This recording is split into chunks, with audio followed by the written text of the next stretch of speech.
In the process of doing a whole bunch of events with the motorcycle before we even opened our cafe, we got to do a TV show shoot with Keanu Reeves and Norman Reedus from The Walking Dead. What's the real uniqueness behind Urban Sailor Coffee? In coffee, there's kind of been what a lot of people refer to as three waves. And the first wave was kind of like the coffee houses of like the 60s. What would be the first business that you would start tomorrow? I have considered.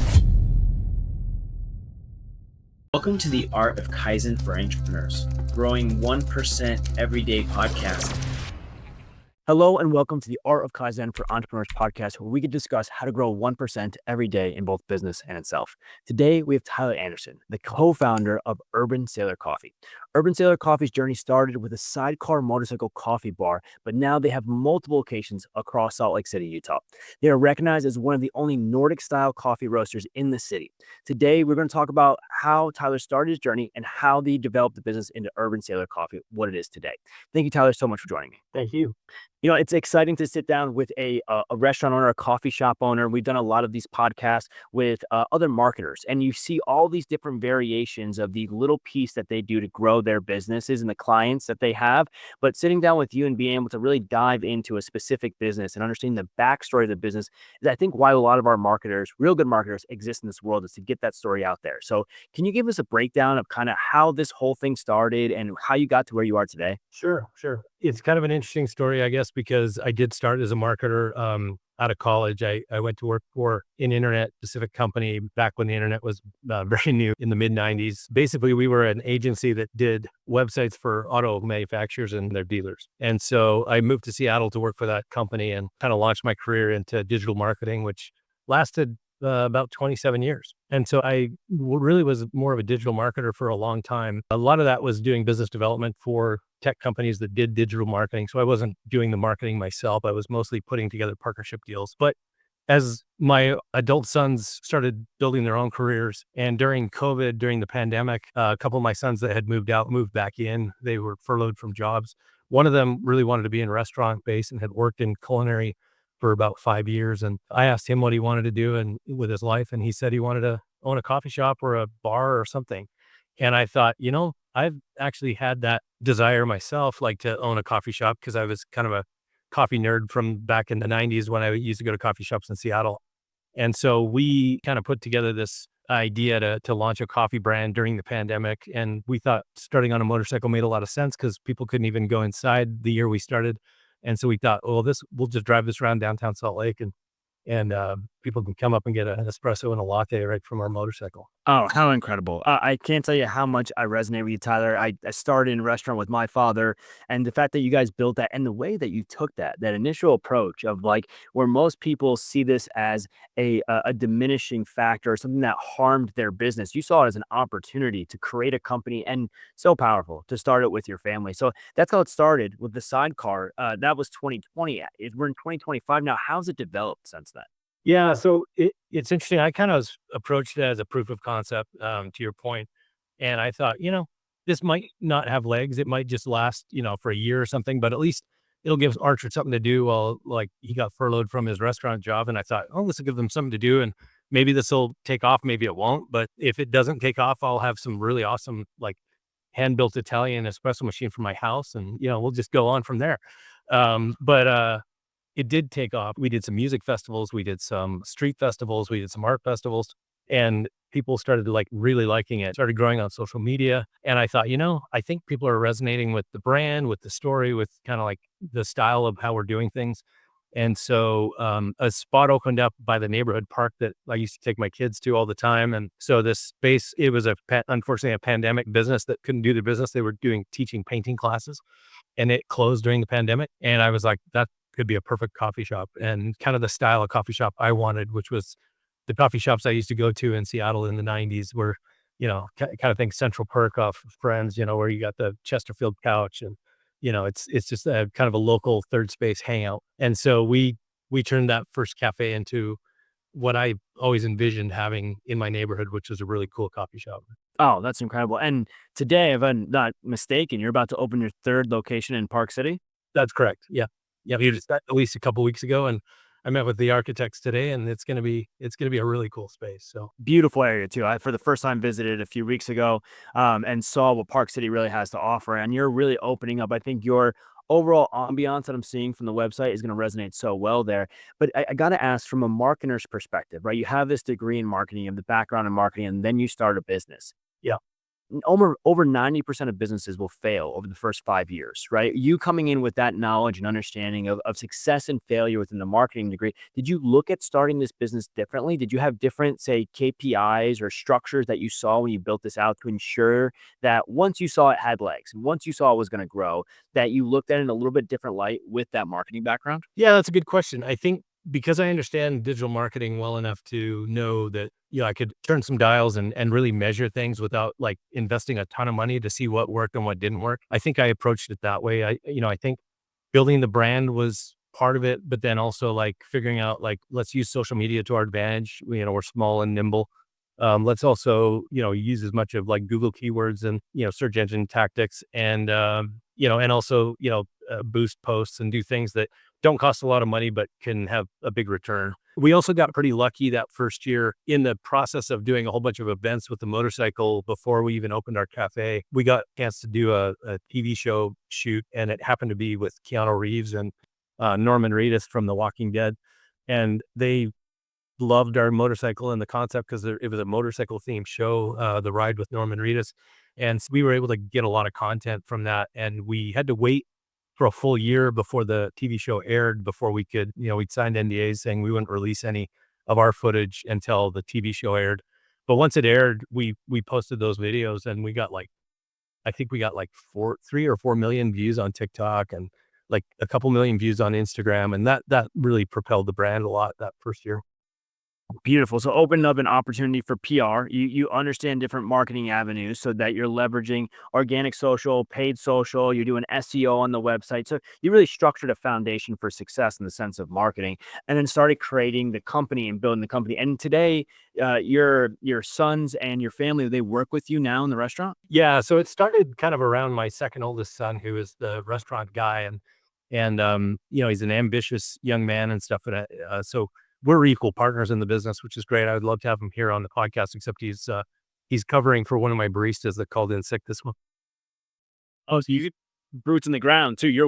Yeah, we try to keep him out of the cafe as much as we can and just training and doing things, but once in a while he has to step in there. So he's doing barista stuff today. All I was going to say is, it started out really mostly him with the motorcycle and one man show a little bit with us supporting him. But now his two younger brothers are both baristas in my cafes, and his older brother is kind of become my head roaster. So they're all involved. Incredible. And developing good work ethic and awesome connectivity with your employees. I'm assuming if you're all family, get to sit down around a family dinner after you talk about, running the coffee shop and developing the business.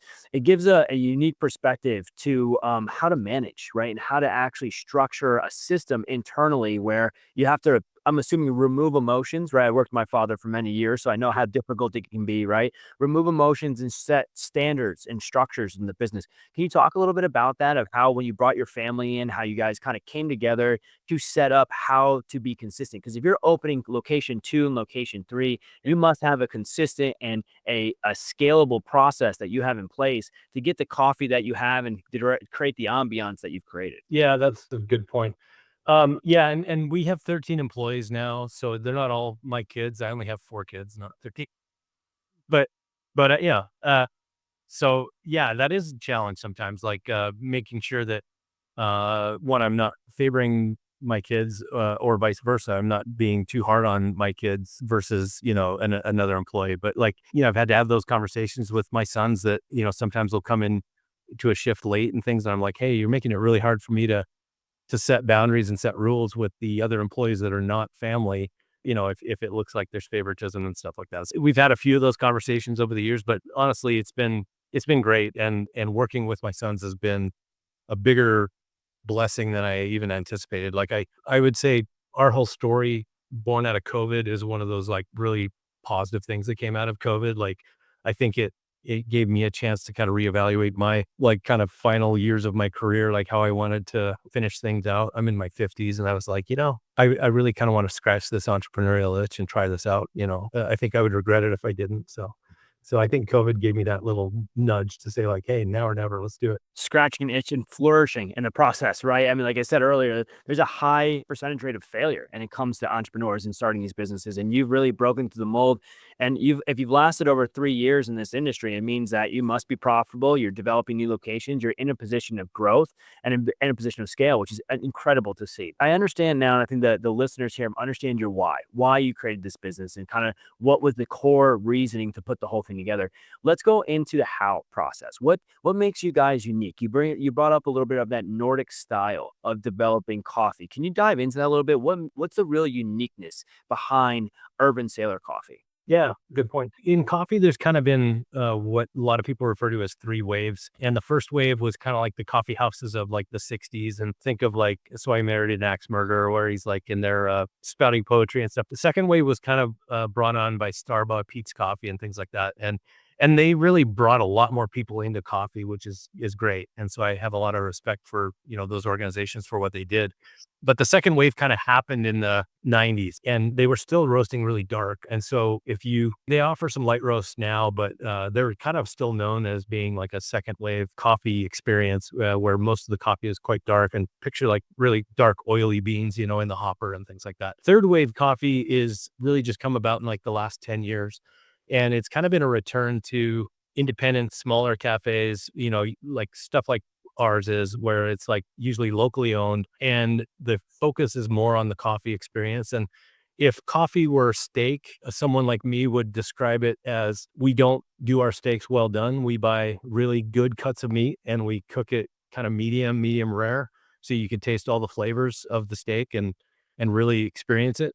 And so we do a dark roast for, our patrons that like to have a dark roast, and there's nothing wrong with that. But we really focus on and highlight lighter style roasting that got really popular in Nordics, like Scandinavian cities like Copenhagen and Stockholm and things.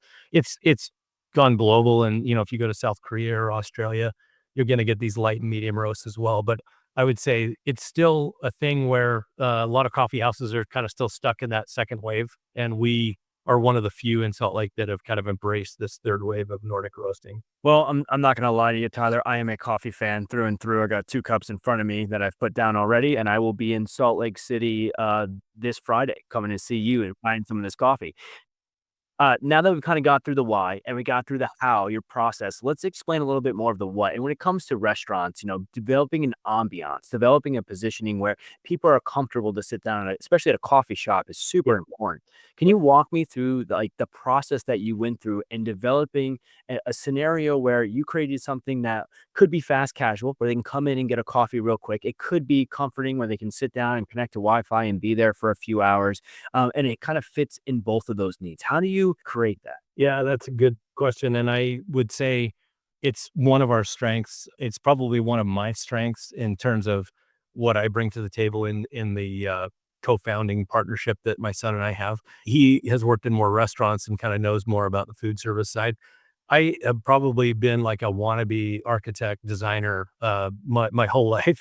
And so I pay attention to those kind of details in restaurants and cafes that I go to. And I had the benefit during my career in digital marketing to travel a lot inside the US and also outside the US. And I would seek out like some of the top coffee shops and cafes and kind of like really pay attention to what they were doing and why I liked the space. And so when we did our first space and our second space and now our third, I'm looking at like, how do I create this so that it's like that third space that people want to spend time at?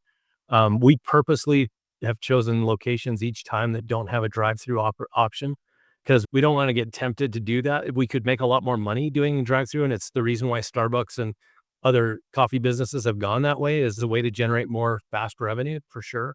But we see our competitive advantage as being kind of like, slow down, come in, sit down, have a really good cup of coffee in a ceramic mug, put it on a coffee table while you're sitting on a leather chair. That was the experience I had in Seattle in the 90s, and it's kind of been lost over the last 10 years. And so that's what we try to recreate.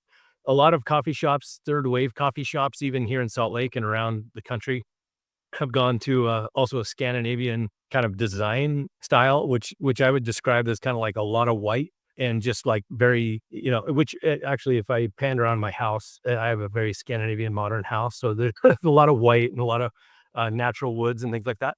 And so I love that style, but it had been so not overdone, but it had been done so many times well in Salt Lake and other places that I decided to go kind of the opposite direction and kind of make it a very dark and moody cafe experience. And I just like that style of like where it could be a bar, but it's actually a coffee shop. And so you get in there and a lot of dark woods and our wall colors are dark green and things like that. So it's a little different than what people are expecting when they come into a third wave coffee shop, but I think it works. Beautiful. And I love the individuality and the perspective that you took.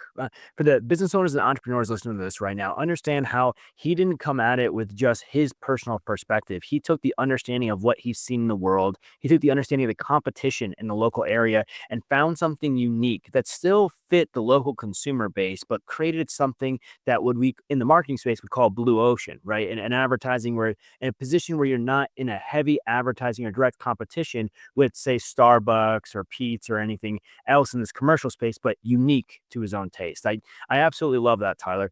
Let's dive a little bit more into your entrepreneurial journey. I would love to know, as you go through this, all of us as entrepreneurs, myself, everyone listening right now, we got to go through trials and tribulations. And then though you've had incredible growth over the last 5 years, I can almost guarantee that you've had some trip falls, you've had some difficulties, you've had to get through some processes. Is there anything that you can remember or anything that you've gone through becoming an entrepreneur and running this business that changed the way that you see business or maybe changed the way that you saw your coffee shop through an error or challenge that you went through? That's a good question. And I think I could probably come up with several examples of things that have been challenging.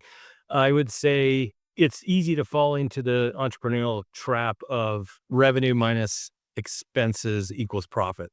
And I lucked on a book when we started this thing, and I've really kind of like I built some things around the concept of this profit first, where we try to pull some profits out early and then make sure that we're running our business on what we have to spend on expenses. And it does highlight areas where it's like, oh, but we're overspending in this area and in this area.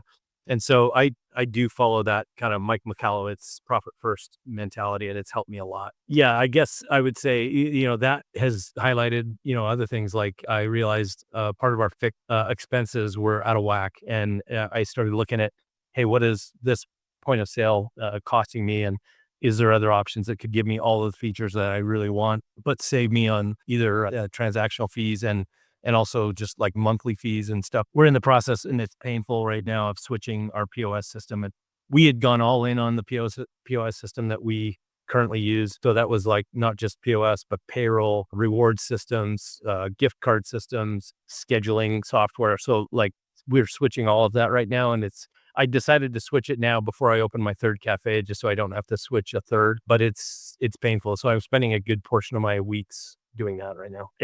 You mind me asking which one you were using? Clover, Toast? I was using Toast. Toast. Yep. Yeah. Yeah. And we've seen them in the marketing space. We've tried to integrate in all of these CRMs, and it's crazy the restrictions some of them that put on you. If you're a business owner, what he's talking about right now, his CRM and his internal processing system is so important going into the future. This is about my 54th or 55th podcast. I'm not quite sure. And one of the biggest things, and it's a leading question I'm about to ask you here, one of the biggest concerns people have for the future is the ownership of data and the leveraging of that data and making sure you own your community and you own your customer base.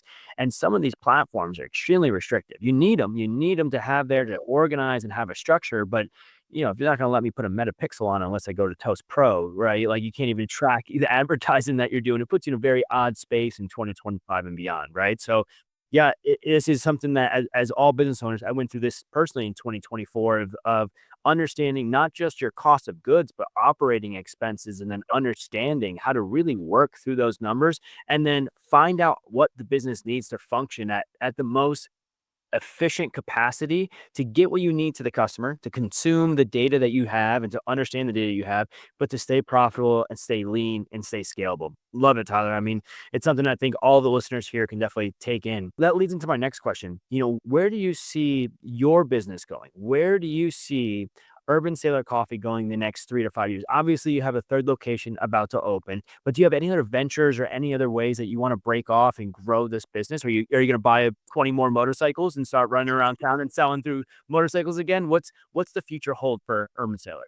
Yeah, thanks. It's funny you say that because I think when we first started, we thought maybe we do have a bunch of motorcycles, or maybe we franchise the concept of the motorcycle and we help other people in other cities kind of like launch a similar thing. Honestly, it was so much more work to do events outdoors in the elements, especially in a state like Utah and where we have like a fall and a spring that, might be 70, 75 degrees, but then we also have a winter where it was like 26 yesterday here and It was summer. -2 this morning. It was -2 this morning where I love.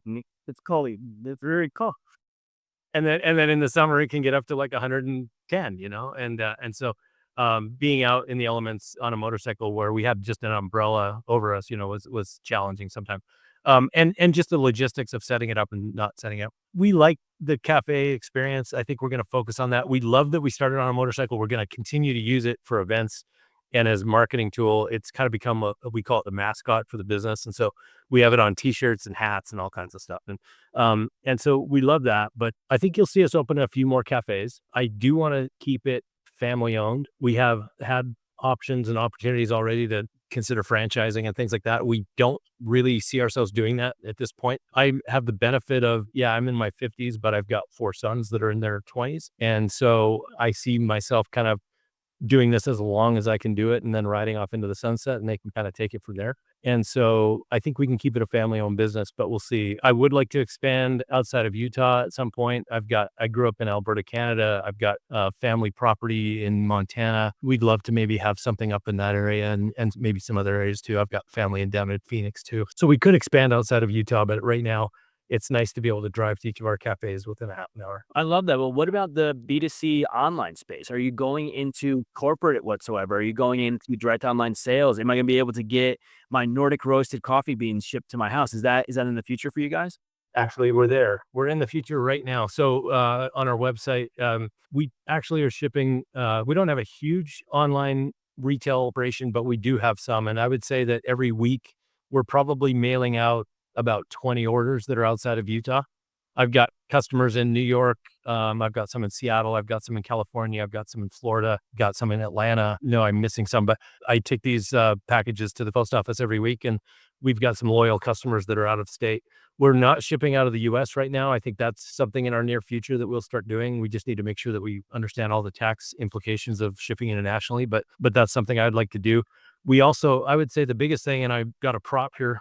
I'd say the biggest thing we've done in the last year, and we're going to really expand on this, is the RTD space, which is the ready to drink coffee space, kind of an emerging trend in coffee. And so one of our best-selling products in our cafe is our nitro cold brew, which is on draft on taps, and we have connected to these kegs in a kegerator.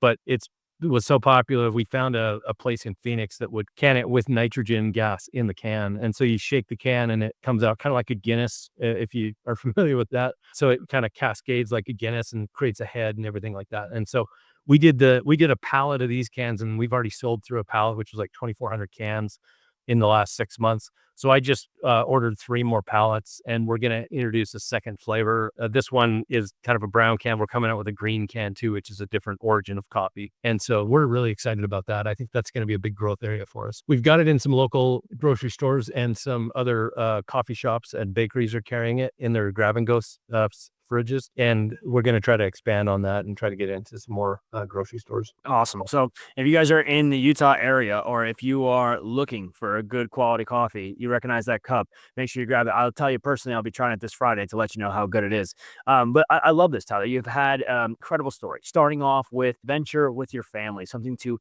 help your son push that entrepreneurial spirit that he has and be able to create something that obviously had a rock solid foundation to be able to get up into 3 locations, and now continuing to progress and push the business outside of just Utah or Salt Lake City and be able to grow even further than that. It's awesome. I love it. I have to ask you with this. You're obviously continuously pushing. You're getting better every single day. Have you heard the term Kaizen before? I have. Beautiful. So for the listeners out there, Kaizen is a Japanese business philosophy that means 1% progression every single day in both business and in self. It's really focused around small interval changes that allow you to grow and find betterment, not just in the way that you do business, but the way that you treat yourself, your body, and your family and your mind. So my question to you, Tyler, is how do you find your Kaizen? How do you constantly stay on top of not only the trend of your business and how that's growing and developing, but as you've mentioned a few times now, you're getting a little bit later in age. And as you're doing this, usually a lot of people get worn down running businesses throughout the years. And you seem vigorated, you seem animated, you're ready to go and grow the business. How do you continuously find your Kaizen? So first, I'll say I did multi-year projects for Toyota and Lexus, and so Kaizen was brought up a lot with those clients. They are very focused, those organizations, around Kaizen and that principle. So I was introduced to it probably in the early 2000s, working for those organizations. Yeah, I would say we're always looking at tweaking little things because I think it's hard to move the needle on anything in a large way, but you can move a lot of little things a little ways, and that can add up. And so an example of that, you brought up cost of goods sold. We've done a recent analysis on our COGS to try to figure out, like, what exactly does this latte cost us? What exactly does this matcha cost us? And is our pricing right? Do we need to adjust our pricing based on that? Is there a way that we could cut some of those costs? Is there a distributor that we could save a little bit of money? How much would buying 2,000 cups at a time rather than 500 cups at a time save us and in our COGS? So, like, those are small things that, maybe you get your cost of goods from 31% down to 29%, but that really adds up over time. So we track that really carefully, like COGS, fixed operating expenses. Like I mentioned, I'd figured out that with my 2 cafes, I can save about 7,000 a year, switching from Toast to going to Square. That doesn't sound like a lot of money, and when you're, making, 500,000 to 1 million in revenue, 7,000, but that actually adds up, and it'll get our percentages down. Payroll, as a measurement of payroll to top line revenue, we try to make sure that that's under 33%. Sometimes we get it down as low as 29, 30%, but sometimes it creeps up to like 35 or 36%. So we're always monitoring these things. And I think, going back to that profit first, like, we try to make sure that we are paying ourselves because we think the most important people in our organization. We think Archer and I are the most critical parts of this company. So we try to make sure that we're paid, and then we try to make sure that we're managing the expenses of the business within, that money that we have to work with to manage expenses. Tyler, I mean, I got to address everybody listening to this right now. Entrepreneurs, business owners, no matter where you sit in the world, if you are trying to grow your business, you need to take the data and the understanding that Tyler is bringing up here. This is an elite business owner. I've talked to hundreds and hundreds of business owners just so far this year, and we're still in January. And for you to be able to be that granular with your numbers, to understand what numbers can significantly be adjusted or even minutely adjusted to make a bigger scale for your business, bigger opportunity for the growth of your business, and to align consistency. He has clear KPIs here, guys. You can hear, hey, I'm trying to keep under 33% employment costs, right? On payroll. That's a huge understanding to where that the employment cost actually comes into the overall expenses and COGS into your business. It's a huge factor. And if you do not know your numbers, you do not know your business. It is critical for you to understand these data points. And Tyler is just giving gold here on points from looking at specifically a coffee shop, of what he's looking at for these granular little changes that allow him to open up for higher profit margins, which allow for more scale and be able to open up new products like the one that he showed us here to new locations like he's opening up in Park City. Tyler, absolutely beautiful. I got one last bonus question for you, and then I'll let you go. Yeah, Have you ever read the book Atlas Shrugs? I have not. So for Tyler and the listeners out there, Atlas Shrugs it's an incredible book, but super, super long, massive book.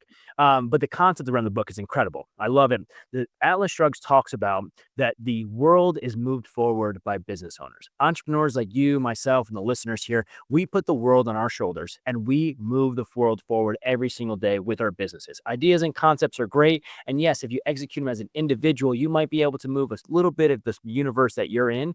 But at the end of the day, to truly change the world, you have to grow a large business. You have to be able to take on the pressure and the responsibility of that business. Atlas Shrugs talks about what the world would look like if all of us business owners would just walk away from our companies. If we stopped running our companies and we just step back. So my question to you, Tyler, if today Atlas Shrugs and I walked away from my agency, you walked away from your coffee shops, the physical locations are still there. The home improvement businesses are not getting run, but the material's still out there. If that happened today, Tyler, what would be the first business that you would start tomorrow? Hmm. Wow.